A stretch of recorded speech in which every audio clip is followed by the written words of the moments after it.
Ato gjejnë plot 26 çanta me kocka, që do të thotë shumë trupa. Ishin kocka të rriturish, kocka fëmijësh dhe mendohej që të ishin plot 10 persona. Po kujt i përkisnin këto kocka?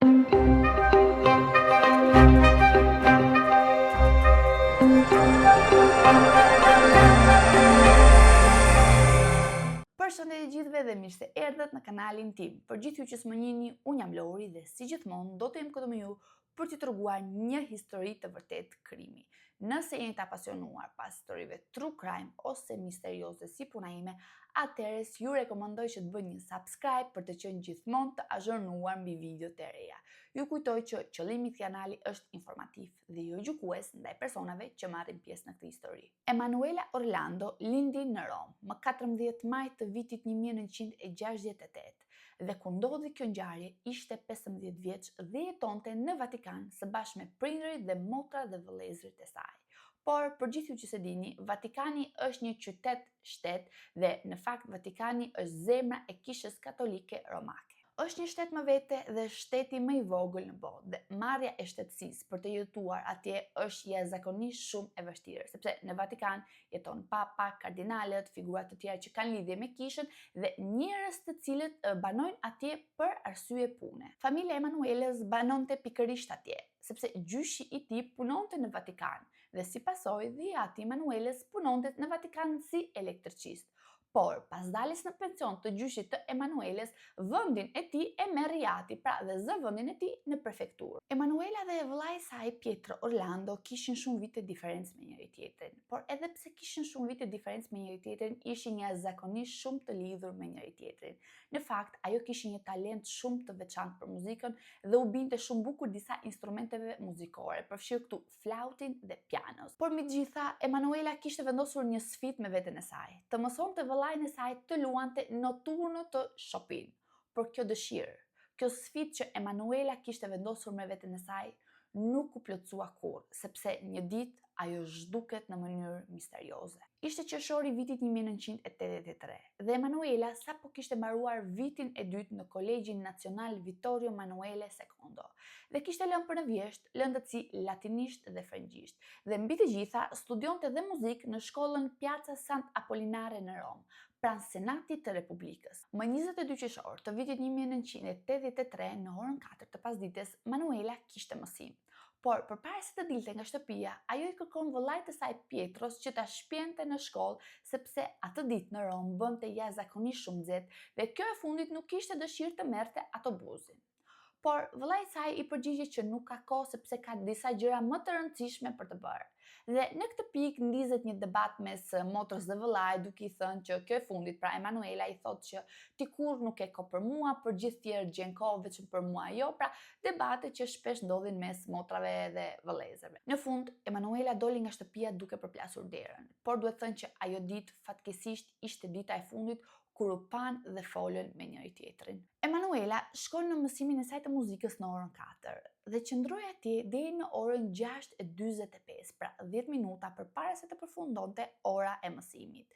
Dhe shkoi në një kabinë telefonike që ndodheshte afër shkollës ku telefonon motrën e saj Frederica dhe i thotë që autobusi i saj po vonohej dhe me shumë siguri do të vonohej për t'u kthyer në shtëpi.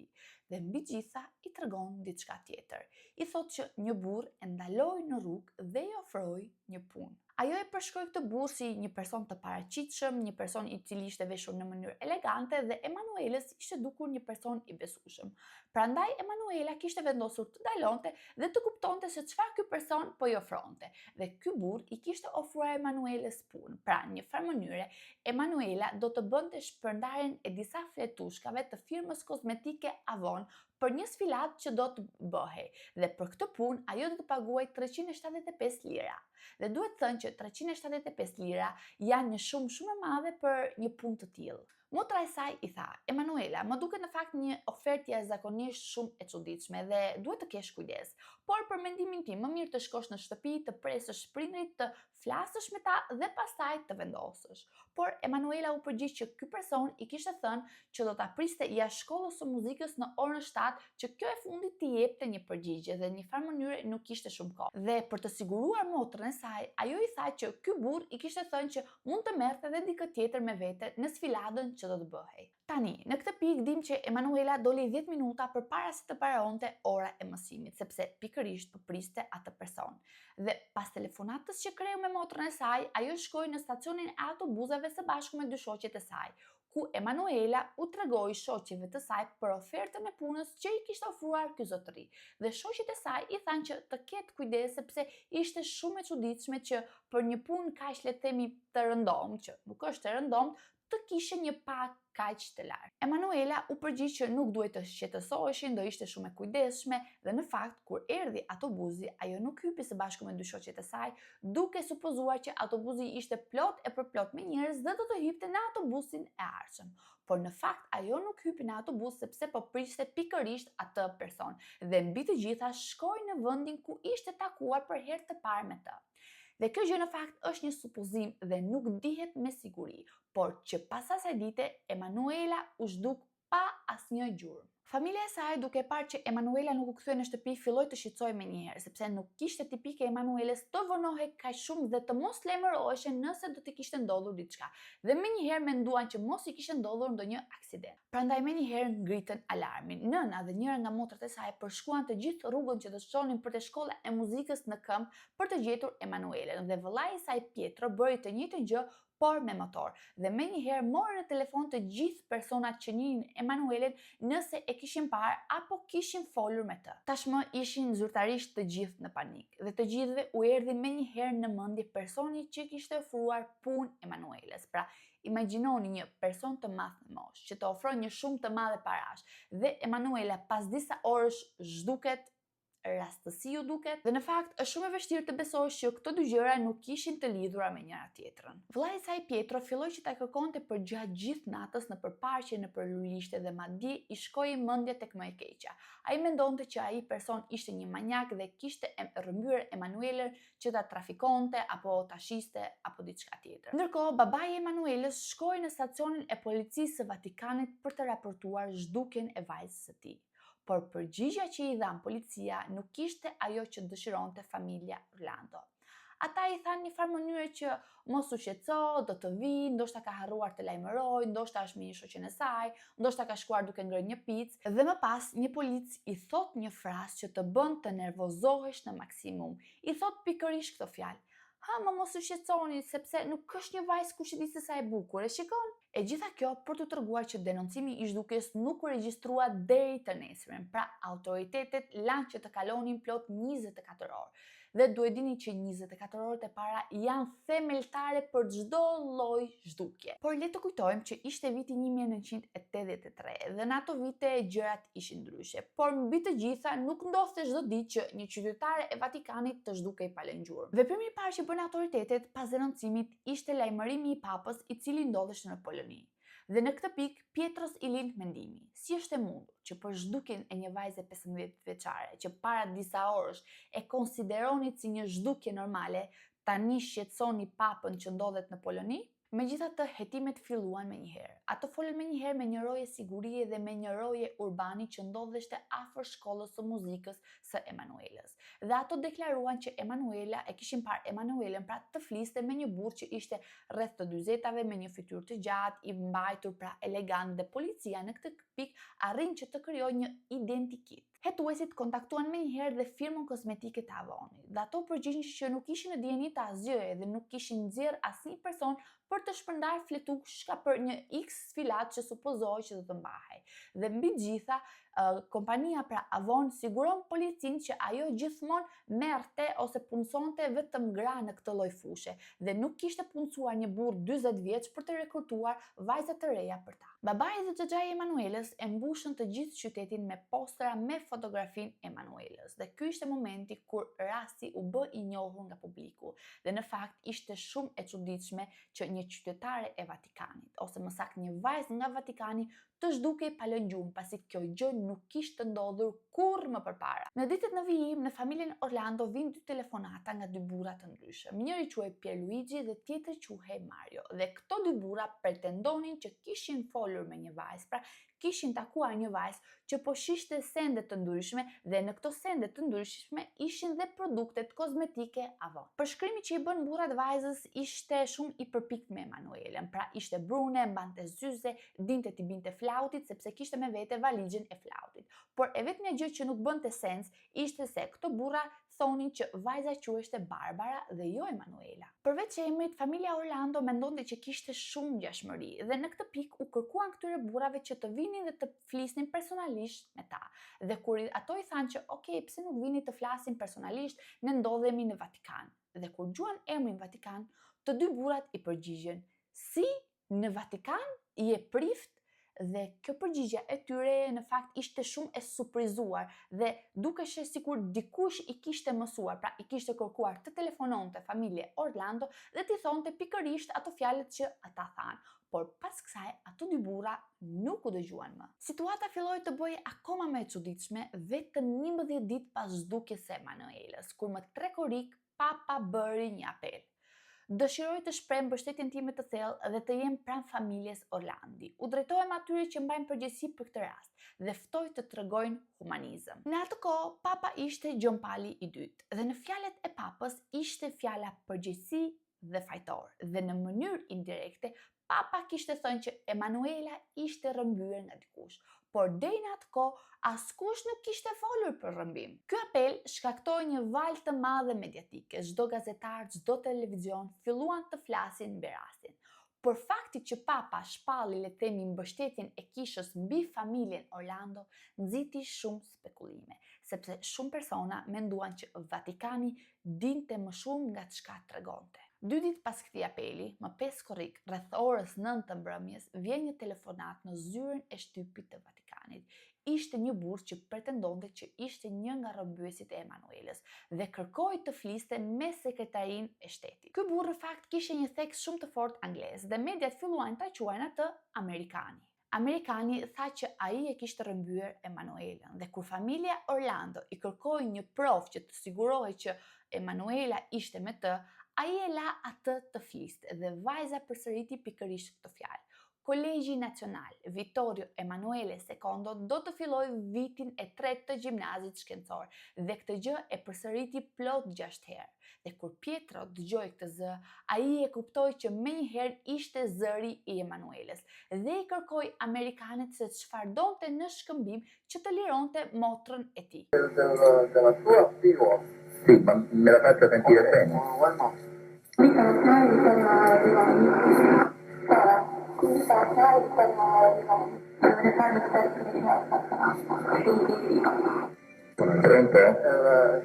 Dhe ai i përgjigjet: "Mos u shqetësoni, funksionarët e Vatikanit do të lidhen shumë shpejt me ju." Të nesërmen me 6 korrik, tashmë kishin kaluar plot 14 ditë nga zhdukja e Emanuelës, vjen një telefonat në zyrën e Vatikanit nga jashtëquajturi Amerikani dhe ai bën kërkesën e tij. Ai thotë që do të lirojmë Emanuelën nëse ju lironi Ali Akça.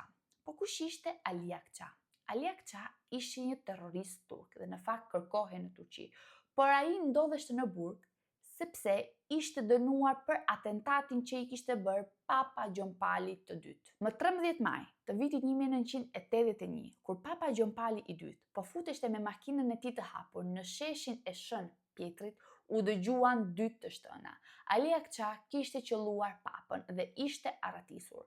Por e pabesueshme ishte që gjatë arratisjes një murgesh ishte hedhur mbi të dhe kishte ndaluar dhe më pas u arrestua. Pra, Amerikani po thoshte: "Lironi Ali Akçan që unë të liroj Emanuelën." Dhe një farë mënyre Emanuela Orlando ishte rrëmbyer për të shantazhuar Vatikanin dhe mbi të gjitha Amerikani kërkoi një lidhje direkte që të lidheshte me kardinalin Agostino Casaroli, ku ky fundit pranoi. Më 17 korrik, autoritetet gjejnë një kasetë. Ishte një kasetë ku Amerikani kërkonte lirimin e Ali Akça. Dhe në fakt, në sfond dëgjoheshin ulërimat e një vajze që po e torturonin. Kur Pietro dëgjoi zërin e kësaj vajze, kuptoi menjëherë që ishte Emanuela. Por në fakt, autoritetet i thanë që nuk është Emanuela, por është një regjistrim kasete nga një film horror. Por mbi të gjitha, autoritetet shtojnë që momenti kur Emanuela supozohet të kishte thënë kolegji universitar Vittorio Emanuele i dytë, etc., Në fakt, nuk ishte zëri i Emanuelës. Okej, ishte zëri i Emanuelës, por ky fragment ishte një regjistrim i marrë nga një program ku Emanuela kishte marrë vetë pjesë në ato program së bashku me klasën e saj po atë vit. Por më tregush, situata u komplikua akoma më shumë. Mbani vëmendjen sepse bëhet akoma më kaotike. Familja Orlando mori një komunikat nga një organizatë terroriste turqi që ishte një lëvizje antikristiane. Turqit pretenduan që nuk kishin lidhje me Amerikanin, nuk kishin lidhje as me Ali Akçan, por në fakt pretenduan që kishin rrëmbyer Emanuelën dhe së bashku me Emanuelën kishin rrëmbyer një vajzë tjetër e cila quheshte Mirela Gregori dhe ishte zhdukur një muaj e gjysmë përpara. Mirela Gregori u zhduk më 7 maj. Atë ditë ajo ndodheshte në shtëpinë e saj dhe dikush i kishte rënë zile së shtëpisë së saj dhe ishte përgjigjur Mirela. Dhe dikush pretendonte që ishte një miku i saj Sandro dhe i thot: "Mirela, zbrit poshtë, jam unë Sandro." Dhe ai thot që nëse ti nuk më tregon se kush je në të vërtetë, unë nuk zbres poshtë. Megjithatë, pas pak kohe Mirela ndryshoi mendje dhe i tha ato jemës që do të zbriste poshtë që të pinte një kafe me shokun e saj. Por pas asaj dite ajo nuk u kthye më. Në atë pikë të gjithë mendonin që zhdukja e Emanuela Orlandos kishte lidhje me zhdukjen e Mirelës dhe kjo gjë në fakt u përforcua një apel që bëri Papa, ku ky i fundit shprehu ngushëllimin e tij jo vetëm me familjen e Emanuelës, por dhe me familjen e Mirelës. Më 8 shtator të vitit 1983 vjen një letër në familjen e Mirelës dhe kjo letër vinte nga Amerikani dhe Amerikani i kërkonte familjes së Mirelës që të shkonte tek presidenti i Republikës dhe t'i kërkonte presidentit të Republikës lirimin e Ali Akça.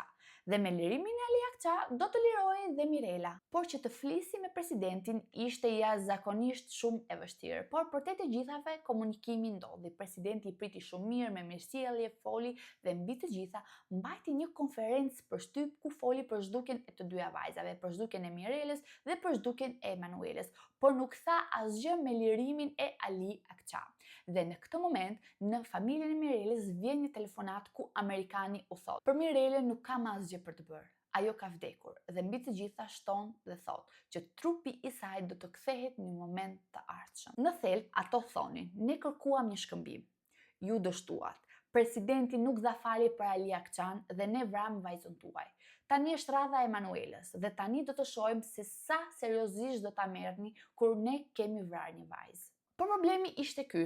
Nuk kishte asnjë provë që vajzat ishin gjallë dhe në një farë mënyre ato nuk do të lironin as Emanuelën as Mirelën. Pra, dhe për çfarë do ta bënin atë lirimin e Ali Akça? Për asgjë. Dhe në këtë pikë, familja e Mirelës dhe familja e Emanuelës filluan të dyshonin. Ato filluan të dyshonin që mos vallë këto dy zhdukje nuk kishin fare lidhje me njëra tjetrën dhe kjo gjë u përforcua kur në lojë u futën dhe organizata të tjera terroriste.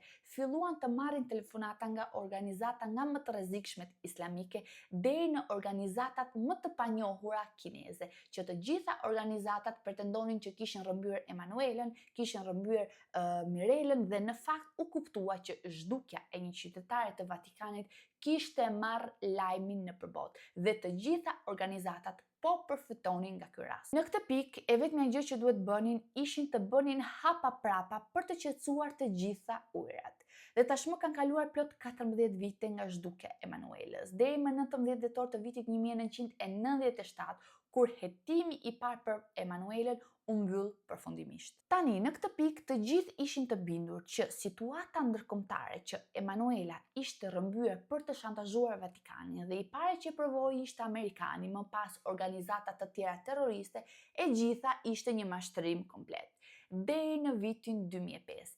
Kishin kaluar plot 22 vite nga zhdukja e Emanuelës dhe ndodh diçka e pabesueshme. Gjatë një episodi të programit italian Chi l'ha visto vjen një telefonat anonime live në studio dhe zëri në telefonat thot pikërisht këto fjalë. Riguardo al fatto di Emanuela Orlandi, per trovare la soluzione del caso, andate a vedere chi è sepolto nella cripta della Basilica di Sant'Apollinare e per il favore che Renatino fece al Cardinal Poletti all'epoca. Hetuesit vendosën që të ndiqnin këtë informacion dhe shkuan të shikonin se kush ishte varrosur në atë bazilikë, por ajo që zbuluan ishte shokuese. Në atë varr ndodhe një person i cili quheshte Enrico De Pedis, i njohur ndryshe si Renatino. Po kush ishte ky person?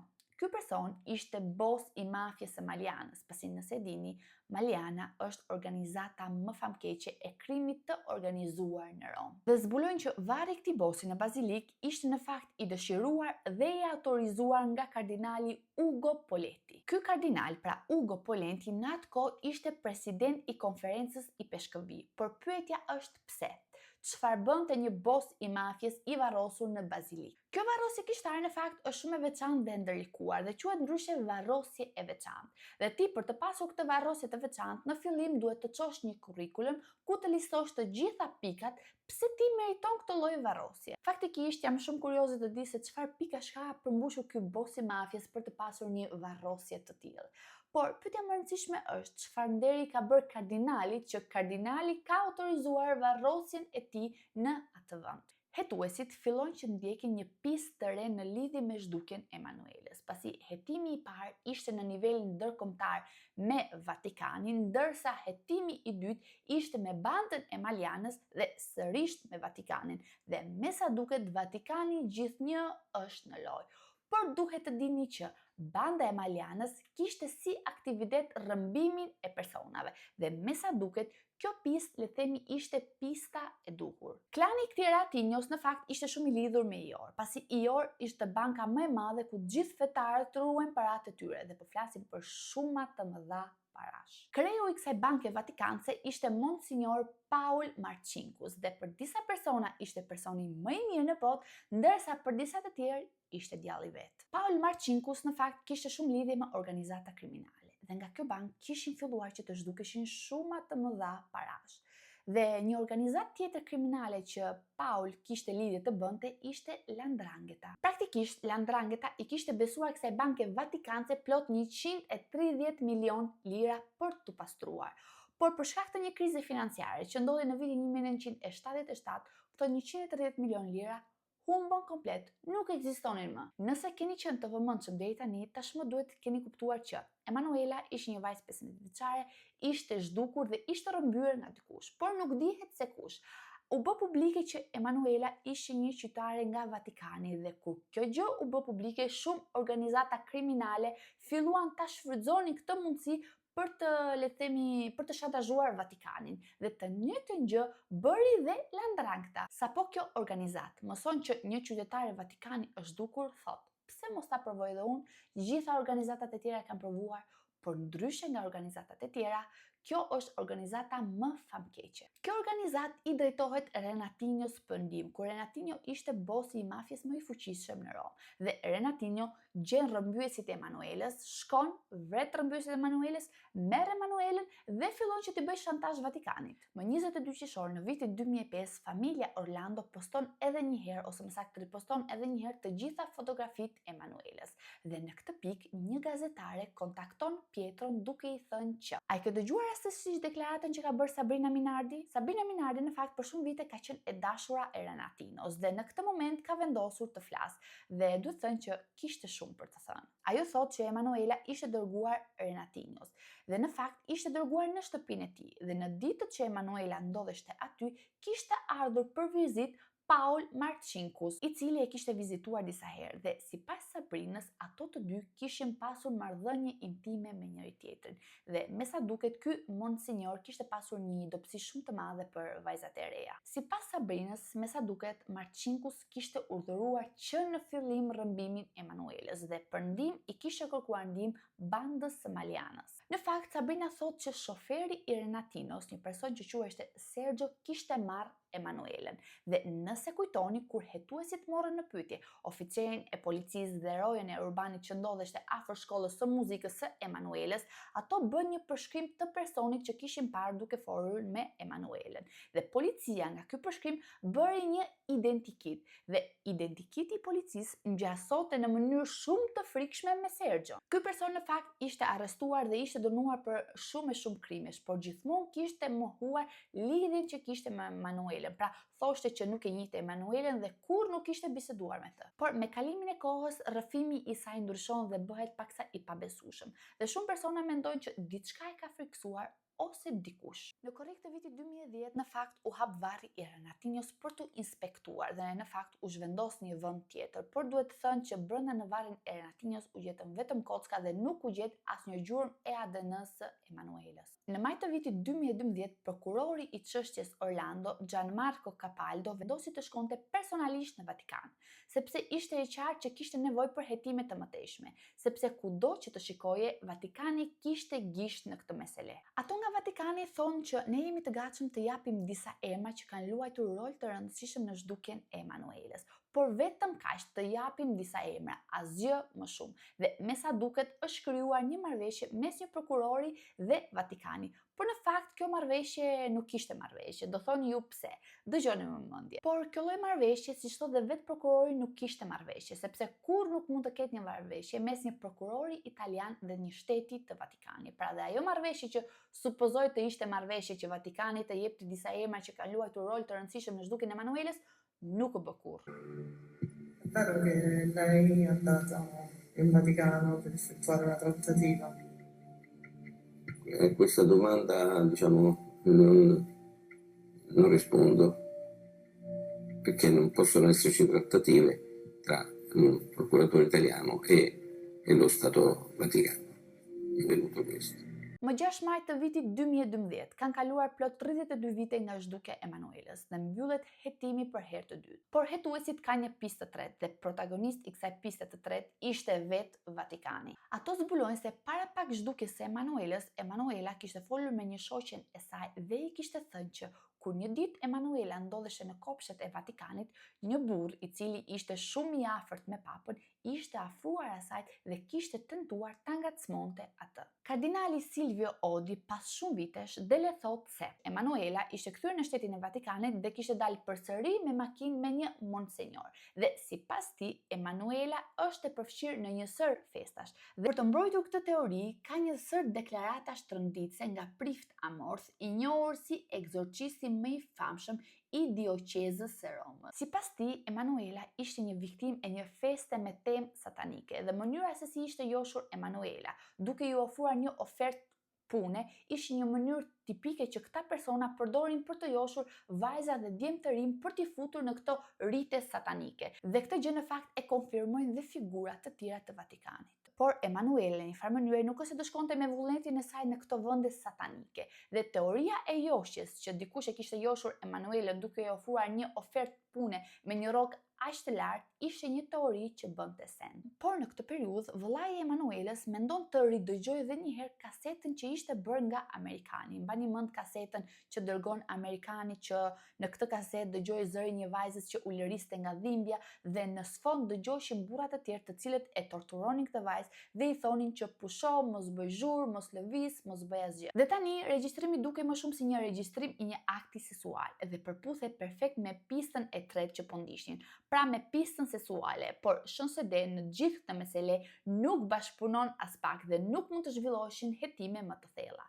Por për më tepër, Vatikani mohon që të ketë një dosje në lidhje me zhdukjen e Emanuela Orlandos dhe është shumë absurde të mendos që në të gjithë shtetin e Vatikanit nuk është kryer asnjë hetim. Vëllai i Emanuelës beson që ajo dosje ekziston dhe në fakt e ka parë me sytë e tij dhe e ka parë që ndodheshte në tavolinën e Monsenjor Gregor dhe sipër asaj dosje shkruhej pikërisht raport Emanuela Orlando. Por pyetja ime është që pse ajo dosje duhet të mohohet që ekziston një farë mënyre. Më 18 shtator në vitin 2017 ndodh një kthes shumë e fortë në Vatikan, sepse kasaforta e Vatikanit është shpërthyer dhe brenda në kasafort ndodheshin disa dokumente jashtëzakonisht shumë të rëndësishme. Në këto dokumente ishin përfshirë dhe 5 fletë të cilat shkruanin në mënyrë specifike të gjitha shpenzimet që kishte bërë Vatikani në lidhje me largimin e Emanuela Orlandos nga qyteti. Ky dokument ishte datuar në vitin 1997. Ishte nënshkruar nga kardinal Antonetti, drejtuar kardinalëve Re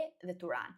Ky dokument përmbante një sër shpenzimesh duke qenë sikur Vatikani kishte dërguar Emanuelen pra e kishte mbajtur Emanuelën për gjithë ato vite. Kishte shpenzime për shkolla për vajza, shpenzime për lëvizje, një shpenzim për një ginekolog në Londër prej 3 milion liretash dhe gjithashtu udhëtime për në Londër me figura të larta të Vatikanit, si për shembull ishte kreu i Gjandarmerisë së qytetit të Vatikanit. Ky dokument u shpall menjëherë i rrem, sepse brenda në këtë dokument ishin bërë shumë gabime dhe ky dokument quheshte i pavlefshëm, sepse i peshkëvinjtë asaj kohe quheshin ekselenca e nderuar, ndërsa në dokument ishte shkruar me ekselencën të nderuar.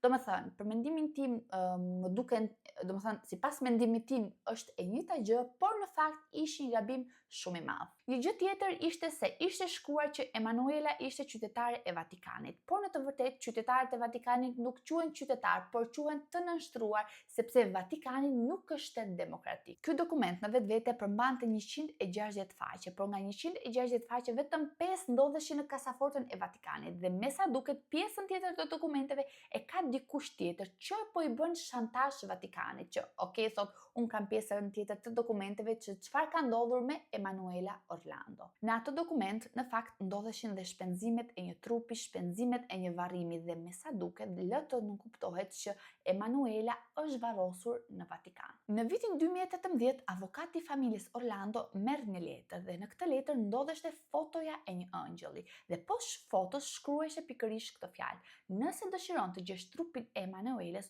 duhet të shkosh të kontrollosh aty ku shikon angjëlli. Ato shkojnë tek varrezat teutonike, që janë disa varreza të vogla, dhe bën një kërkesë në shtetin e Vatikanit që të hapen 2 varre, pra 2 varret nga ku angjëlli shikonte. Dhe për herë të parë, shteti i Vatikanit bashkëpunon. Më 11 korrik bëhet hapja e këtyre 2 varreve që i përkisin 2 princeshave, por pasi hoqën pllakën e mermerit, në vend se të gjenin arkivol, gjetën dhe. Kërkojnë në këtë dhe gjejnë një pllak të diçkaje të fortë. Bëjnë një vrim në këtë pllak, për poshtë ishte bosh. Më pas fusin një shkop për të kuptuar se sa hapësirë bosh kishte poshtë dhe ishte gati 3 metra thellësi.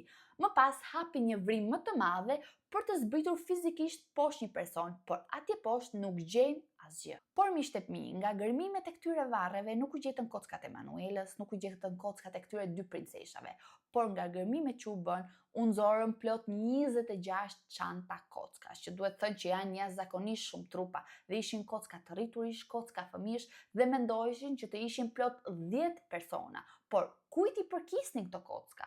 E besoni që sot e kësaj dite këto kocka nuk janë analizuar kurrë dhe nuk dihet se kujt i përkasin, pasi Vatikani i kishte kërkuar familjes Orlando që unë nuk i analizoj kockash, nëse doni mund t'i analizoni në privat, por për të analizuar kocka duheshin mira euro dhe normale familja Orlando nuk i kishte ato para. Duket se ato kocka janë analizuar vetëm me sy nga konsulenti i selisë së shenjtë dhe unë nuk e di se si mund të analizohet një kockë me sy, pasi në letrën që ishte dërguar avokatit thuheshte që në atë vend ku shikon angjëlli do të gjeni trupin e Emanuelës. Por në fakt asgjë nuk i gjet. Ndoshta ishte një tjetër person që donte të përfitonte nga rasti. Por sot e kësaj dite, Pietro Orlando dhe gjithë familja Orlando beson që Emanuela është akoma gjallë. Është gjallë dhe mbahet e fshehur diku. Por sot e kësaj dite nuk ka asnjë fajtor, nuk ka asnjë përgjigje dhe nuk dihet se ku ka përfunduar Emanuela Orlando. Por Pietro vazhdon të luftoj për të vërtetën dhe padyshim që nuk do të ndalet kurrë.